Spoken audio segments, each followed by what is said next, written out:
Okay, I want to have a couple lessons on the Great Depression and Franklin Delano Roosevelt, FDR. And so I want to list out, first I want to have a list of a couple things this person did. And kinder, gentler capitalism is one of the things. Had some civil service protections that were instituted during this person's presidential reign. Had a federal farm bureau to support farm prices. Prices of farm products were going down after World War I, and so instituted some prices to try to help farmers be able to have more steady prices, be able to keep the markets open. And tax cuts to favor low income. And created the Veterans Administration, the VA. So this is after World War I. There was a lot of veterans coming home, so they created the Veterans Administration to take care of their needs as they came home. Established the Antitrust Division. Antitrust means basically trying to keep corporations from getting too big. They would break them up, like Standard Oil was broken up in the 20s and 30s. Not sure exactly the year, but it was broken up into multiple companies so they compete with each other. Doubled funds for shovel-ready projects. That kind of sounds like the stimulus of 2009, but so that term's been around for a long time. And I'm getting all my information here from the National Archives, which is a federal website. So a couple other things this person did when they were president. They planned for a series of dams in the Tennessee Valley, set aside 3 million acres of national parks, 2.3 million acres of national forests, wanted to see more home ownership. Here's a quote from them: "We want to see a nation built of homeowners and farm owners. We want to see more and more of the insured against death and accident, unemployment, and old age.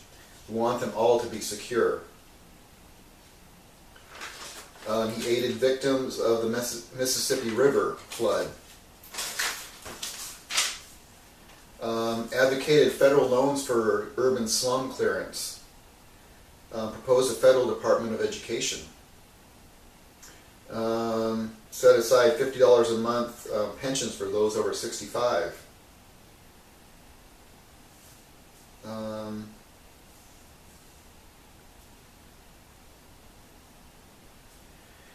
He convinced the utilities to put up $1.8 billion more of new construction to alleviate the depression.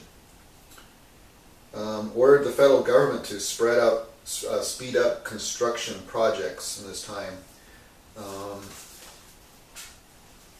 What's been said about him is by the Times in 1930, no one could have done more in his place. He proposed that the Federal Reserve guarantee every depositor's account. So that's what eventually got passed, and that's so our savings deposits are protected. You won't lose all your savings. He was the first president in our history to offer federal leadership in mobilizing the economic resources of the people. It was a program unparalleled in the history of depressions in any country and at any time. He had done his part to save the shaky banks, restore confidence, and had made capital more abundant by lowering interest rates. So there's another thing that is common today, is lowering interest rates and then the shovel-ready projects. Here's another thing that's happened today with the Federal Reserve bought treasuries. Total money supply increased by $300 million.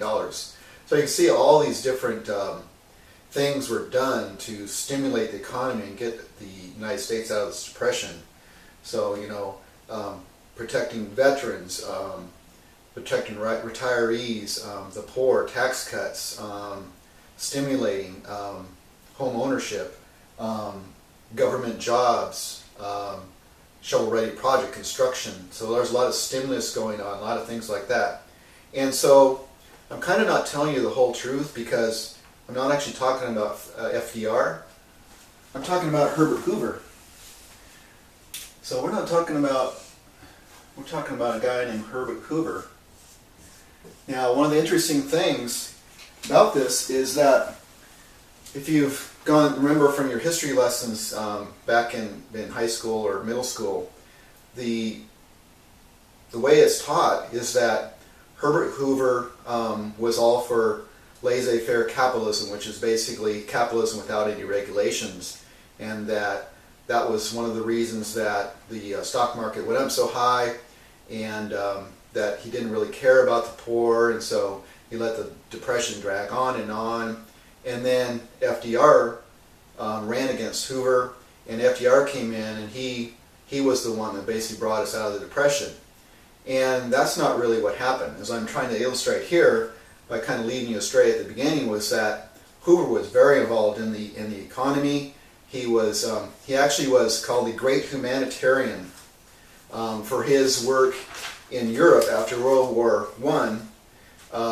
After World War I, a lot of the farming areas of those nations were destroyed, and the labor pool was a lot of millions of people were killed in World War I, and so there were a lot of starving people. And he basically marshaled the United States agricultural community and brought food over to Europe, and actually kept many people from starving after World War I.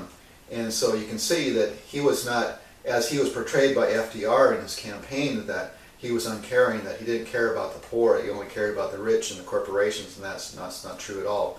And actually, if you go back and look, there's been many recessions throughout the history of the United States, and they were usually short time spans, 6 months, a year, and things would start to rebound.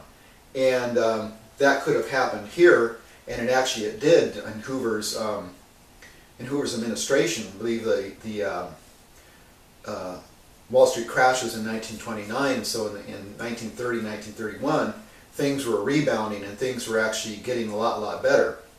And so what happened is FDR sold this impression that Hoover didn't care for the poor, and then only FDR did, and that's not true at all. So you can see from the illustration of the things that he did during his administration. And when FDR was elected, and he hadn't come into power yet, and what he was advocating was, and people were afraid of, was that he was going to go off the gold standard. And so a lot of banks failed after that, and a lot of business people cut back on their spending and laid off a lot of workers. So as Hoover was going out, a lot of things in the economy were crashing. So when FDR came in, things were a lot worse. Now the other thing is that when FDR came in, is that he instituted a lot of policies that actually hurt the economy and made things a lot worse. And so it wasn't till World War II started and happened partway into that, where a lot of government expenditures kick-started the economy and got things out of it. And supposedly, this is what people say. And there could be other explanations we'll talk about probably in the second video. But so FDR, he came in with a lot of policies, and you know what? There was similarity between his policies and what Hoover was doing. Like the Tennessee Valley, that's something that Hoover was actually planning on doing. Giving people jobs, shovel-ready jobs, stimulating, and lowering taxes for the poor, and things like that. These are all things that Hoover was doing at the time. And FDR came in and put his own stamp on them, of course, and called them something different. But FDR came in and he did a lot of things. He would come up with programs and they wouldn't work, and he would change them, do another program. He was just throwing, kind of like called the shotgun effect. He was just doing all these different things all at the same time, but no really comprehensive idea of what it would take to do this. And things just never got better. They actually got worse. And he put in price controls. And so his thinking, and that's something that Hoover did, and it didn't work either under him. But so now I'm saying that Hoover is a great guy. He didn't really know what he was doing either. But FDR came in and basically repeated it. And so what he did is, what FDR did, he said, you have to the government said, this is the price that you have to sell your goods for, and you can't sell them for anything lower than that. And so when there isn't a lot of demand, like people don't have a lot of money to buy things. Like if you're selling gas and there's not a lot of people coming into your store at the price you're selling, let's say you're selling it for $4 a gallon, and there's not a lot of people coming in to buy it, you would naturally say, okay, I need to lower the price and entice people in.